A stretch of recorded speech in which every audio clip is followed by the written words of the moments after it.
salaamaaleykum waa Sénégal, salaamaaleykum waa Thiès, salaamaaleykum waa groupe NJ Family. ñu ngi leen nuyu yéen ñëpp ku ci nekk turam ak santam à travers le DG. Donc di leen jox seen wàccuwaay.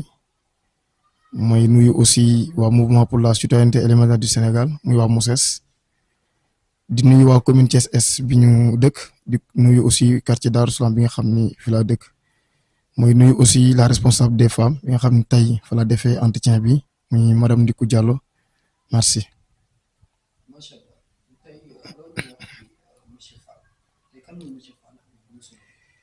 waaw monsieur Fall benn doomu aadama la boo xam ni ci ni nga ko xamee humilité lañ ko xamee mu juddoo Thiès fii ci Diamaguène yaroo Diamaguène màggee quartier Darou Salam. donc jàngee école Amadou Diop 2 defee fa cycle élémentaire am jóge fa dem sem Diamaguène defee fa cycle moyen am jóge fa dem nouveau lycée defee fa cycle secondaire am jóge fa dem université de Thiès defee fa cycle universitaire am donc kooku mooy monsieur Fall donc di doomu Darou Salam di doomu Diamaguène di doomu commune Thiès Est di doomu Thiès kooku moom mooy monsieur Fall tey jii monsieur Fall di un professeur d'espagnol. donc di nekk en service fii ci commune de Diass benn lycée bu ñu wax nekk ci benn village c'est lycée de Boux muy jàngale foofu mais en même temps di coordonnateur benn mouvement bu am solo ñu tuddee ko MOSES mouvement pour la citoyenneté et l'émergence du Sénégal juddoo fii biir Thiès depuis le 13 avril passé merci.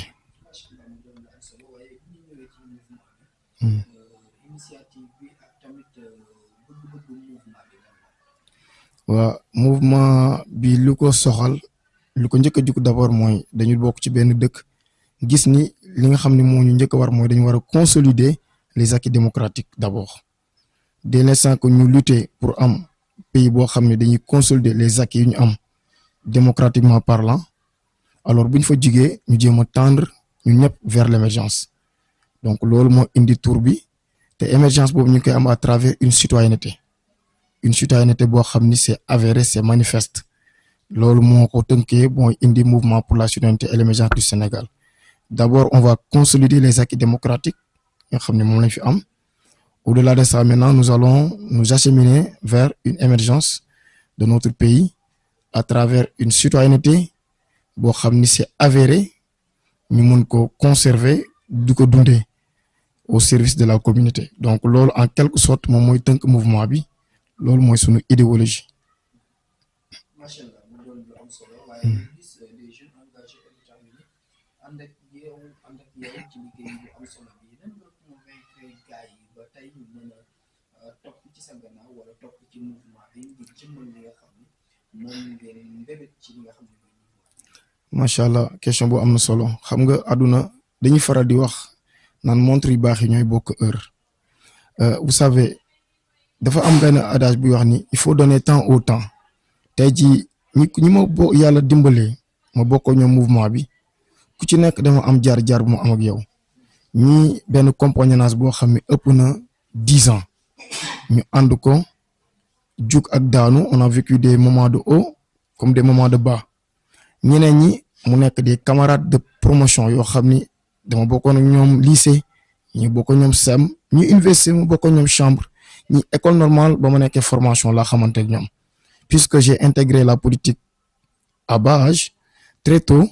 donc ñu ci bëri quand je commençais à faire la politique boobu ñoom ils ne s'étaient pas encore engagés dans la politique dañ ma doon xool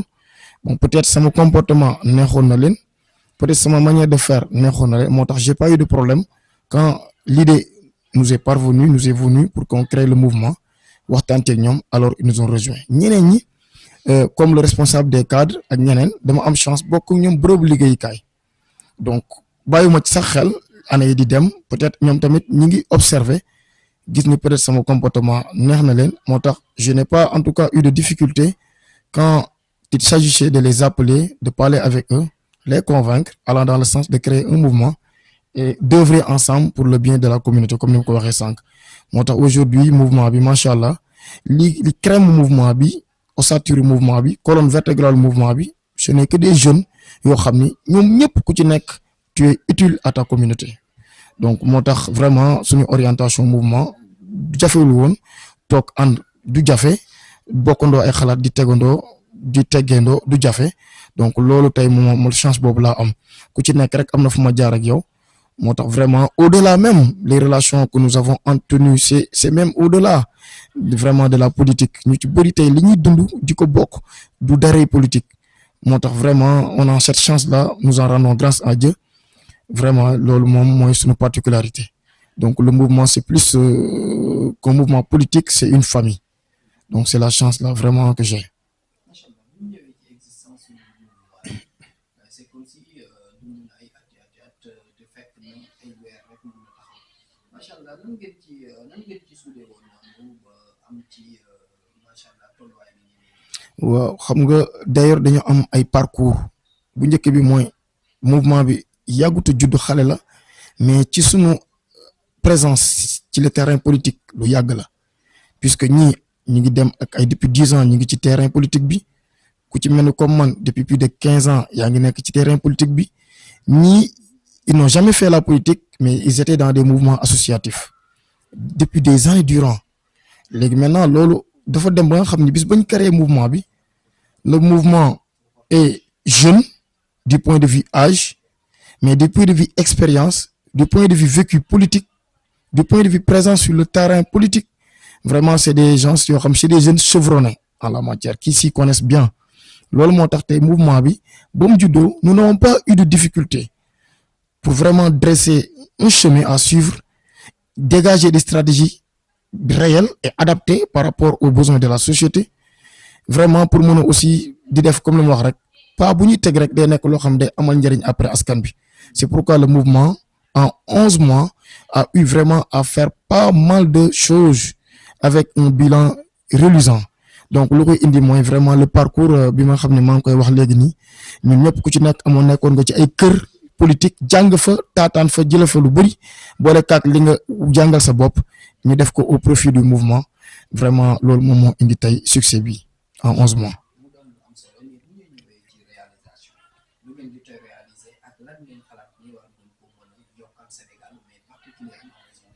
d'accord xam nga tey qui dit développement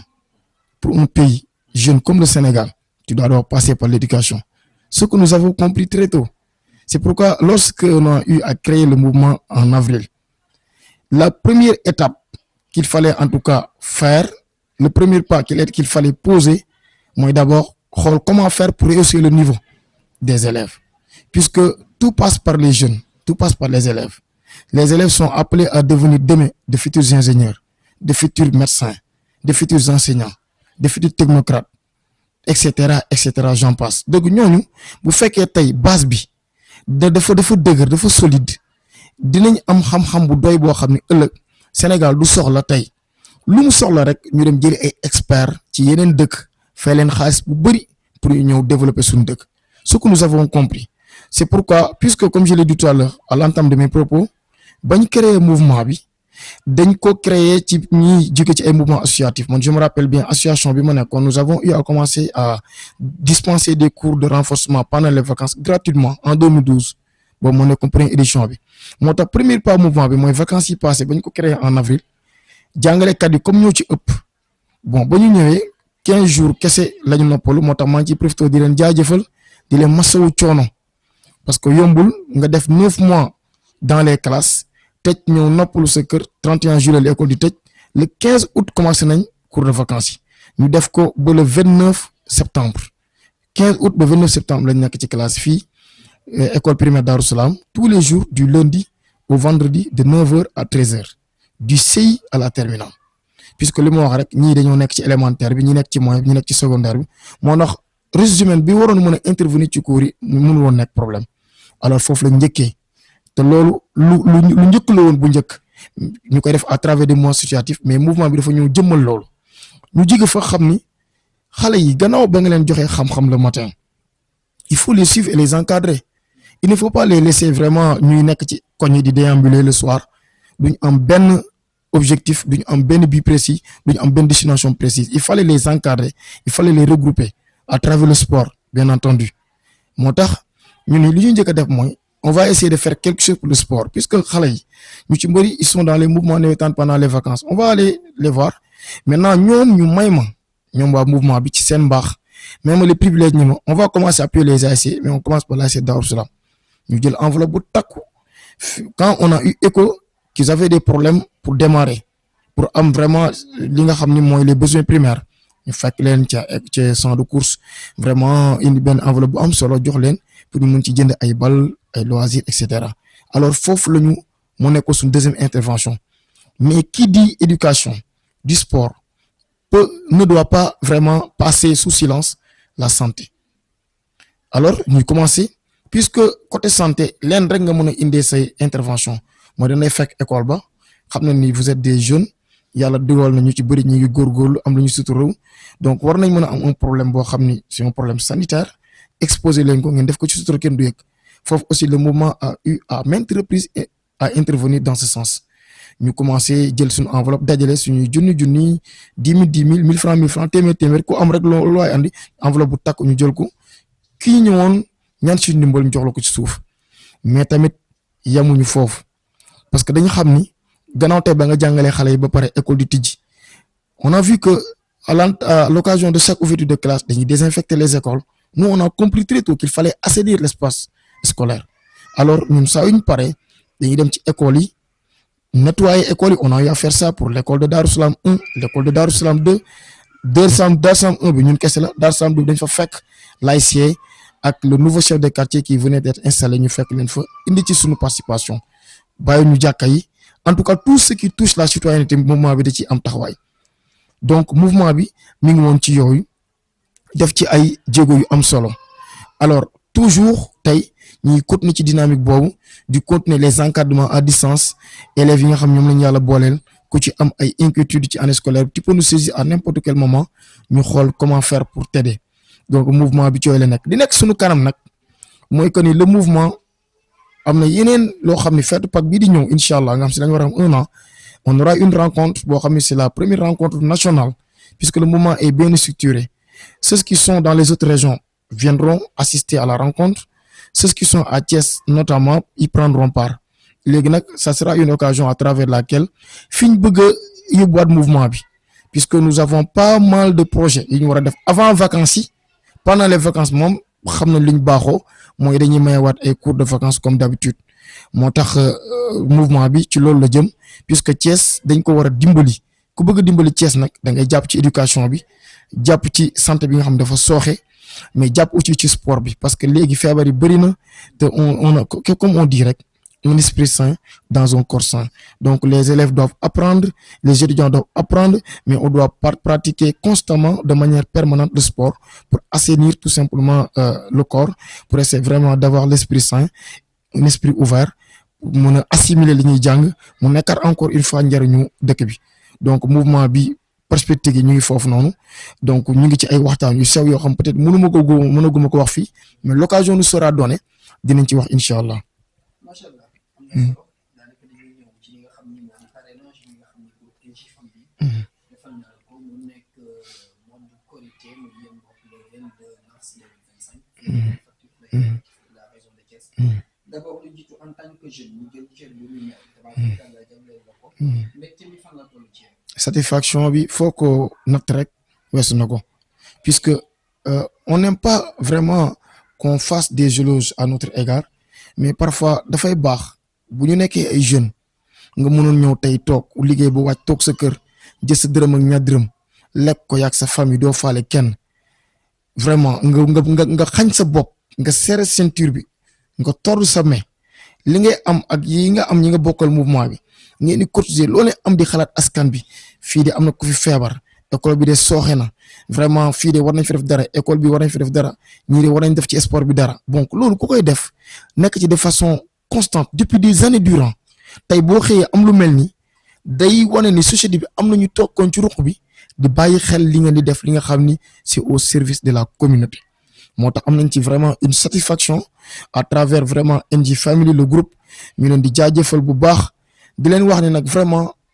ñoo nañ jox nañ cër ñoo xam ni ñu am couleur lañ te incha allah rabbi yàlla nañ ñu fi yàlla bàyyi bu jour ba waa NJ Family dinañ kontaan en tout cas liñ tàmmoon a gis mooy que ni c'était dans des calculs on faisait la promotion des gens yoo xam waxuma ni mérité wuñu ko mais ils ne sont pas plus méritants que nous parce que nous on a été dans ça depuis 2012 man mii di wax ak yow quand j'étais à l'université de Thiès je parle pour le contrôle de mes camarades de promo j'étais le coordonnateur de la coordination de tous les Thiessois de l'université de Thiès fa laa nekkoon tey boo leen laajee sama bilan foofu di leen wax ni j'ai contribué bu baax a baax ci social li ma doon am ci subvention bu jóge ci maire bi li ma doon am ci lu may dajale ci autorités yi dama ko doon jëlaat dimbalee ko étudiants yu doo ko ñëw ci à travers des tickets ak yeneen donc duñu yàgg nekk ci lii donc lii ce n'est que vraiment waa NJFM dañ ñëw delloo njukkal daan ñu ne yéen kat li ngeen tàmm def depuis des années ñun de bàyyi nañ ko xel te xam nañ ko loolu tey moo tax mu indi tey tànneef bi moo tax ñu leen ciy remercier incha allah ñu fas yéene préparer cette journée là dans la plus belle des manières incha allah on souhaite bu ko jour boobu incha allah am fa taxawaay boo xam ni ñëpp dinañ xam ni ñun lii kat lu yàggoon a war a am la mais nag heure bi mooy doo ko jot ñu nangu ko bu baax di ci jaajëfal encore une fois NJFM. En tout cas, c'est avec une grande satisfaction que nous accueillons vraiment cette distinction. Inch'Allah, on se prépare, Inch'Allah, en conséquence, et on va essayer d'en avoir une très bonne posture le jour J, Inch'Allah.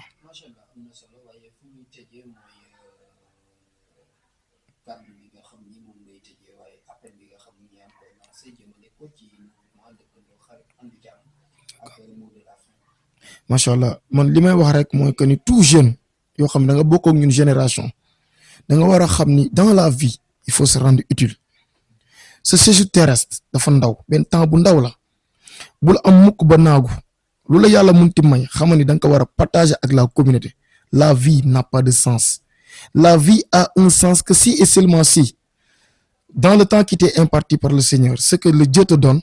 tu décides de partager ça avec les populations qui sont vulnérables yi nga xam yaa leen tane. Jeune bu nekk sa koñ commencer par xool fu tilim nga jéem a setal ki nekk sa koñ yàlla dimbali la fa ngay commencer d'abord gis ni ki yaa ko tane coppatil tuuti ci la yàlla di dimbali nga dem dimbali ci keneen day yokk waaye du wàññeeku. boo dëkkee ci région bu mel ni Thiès commune bi neen Thiès bul croiser les bras jéem a participer ci ñuy développer communauté boo dëkkee ci dëkk bu mel ni Sénégal nga xam c'est un pays jeune manque lépp te war a am lépp waroo banque say loxo donc war a participer ci ñuy defal communauté bi. Je crois que c'est la meilleure des manières pour que suñu dund ci biir terre fii ci biir suñu terrestre ci suuf si fii mu am njariñ boo demee yàlla dina la ko laaj ni la yore dama laa joxoon ay jumtukaay mooy naa la beaucoup de pouvoir mais nan nga ko yoree woon donc loolu ku nekk war nga ci bàyyi xel xam ni nit ki da nga war a humble il faut se rendre utile. waaw mouvement Moses nag ma leen di sant en commençant par le vice-président tous les sacrifices qui ne cessent de consentir en passant par la cellule des cadres avec à sa tête Aliou Mamadou Diallo en passant par l'organisation avec à sa tête Vieux Dramé bu Ersan passant par le porte-parole jaar ci la diaspora bi nga xam ne Seynabou Diouf moo nekk tey Paris ñoom Damas ci nekk Bordeaux jaar ci cellule des enseignants ñoom Gossas ñoom monsieur Kane ñoom Sissoko depuis Kédougou ak toutes les autres composantes passant par la cellule des élèves étudiants Amadou Diarra ñoom Fatim Diakhaté mi ngeen seeti woon keroog maa ngi leen di sant di leen wax ni gis naa seen taxawaay gis naa jàpp bi ñu jàpp te ils ne vont pas regretter de m'avoir choisi comme le coordinateur puisque man li ma rawee ñenn ñi mooy j'ai l'empathie maanaam ki may àndal li nga yëg dama koy yëg donc te loolu mooy àdduna waaye nag may delloo njëkkal sama responsable des femmes une femme très brave boo xam ni depuis plus de 10 ans de compagnonnage tey jii këram laa nekk fa laa defee émission bi muy madame Ndiku Diallo maa ngi koy jaajëfal di ko wax ni dafa bàyyi ñëpp topp ñu mais yàlla incha allah rabi du ko regretter may sant aussi vraiment le mouvement Progrès bi nga xam ni on est en collaboration di travailler ci lu bëri muy def lu bëri di ko sant di sant aussi monsieur le maire Babacar Diomaye c'est un ami ñuy travailler ci lu bëri muy on a l'occasion bi nga xam ne moom a jox fa lay tëjee j'ai vu qu'il a été nommé meilleur maire du Sénégal c'est un titre qu'il mérite donc ñu ngi koy ñaanal di koy ñan bi ko nga xam ne suñu borom yan na ko yàlla na gën a oyof yéene bi am pour région de Thiès comme ñun ak keneen yàlla na ko yàlla gën a def mu gën a oyof di sant toute la coalition vraiment Pastef bi nga xam ne fa lañ bokk aussi di ñaan aussi yàlla may ñi nga xam ñoo fi nekk fii ci Sénégal le président de la République yàlla defal ko yéene bi mu am ci Sénégal aussi mu sotti ñu Sénégal lañ am Sénégal rek moo ñor dañuy xëy di gont di wàcc bu ñu noonu toog suñu kër lu ñu yàlla wërsëgalee ñu ni mën nañ ci dund ba dee mais on a choisi de faire autrement li ñu yàlla di wërsëgalee ñu ba partager ak communauté bi donc képp ku yàlla yan jox la yan bu diis dañuy ñaan lu mu diis saa yoo xëy muy gën di oyof pour que ñi nga jiite mu gën a mën a oyof fi may lancer nag toutes les autorités yi nga xam ne yàlla jox na leen ay ndombal tànk yërëm leen ñi ngeen jiite bu la yàlla joxe ndombal tànk il faut avoir pitié de ce que vraiment vous dirigez boo leen yërëmee rek am une empathie envers eux incha allah rabbi sa reñ bi nga xam ne moom nga am suñu borom mën na ko gërëm ñoom aussi dinañ ko gërëm te boo deewee incha allah rabbi kenn du la ko laaj foofu daal mooy le mot de la fin di leen remercier aussi yow mi nga xam ne ñoo nga fii laay def le déplacement ak Chacha bi nga àndal ma leen di remercier ci seen déplacement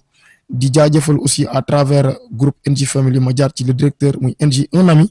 vraiment nit ku baax ba mu ko xamee j'ai découvert en lui un homme intègre un homme bien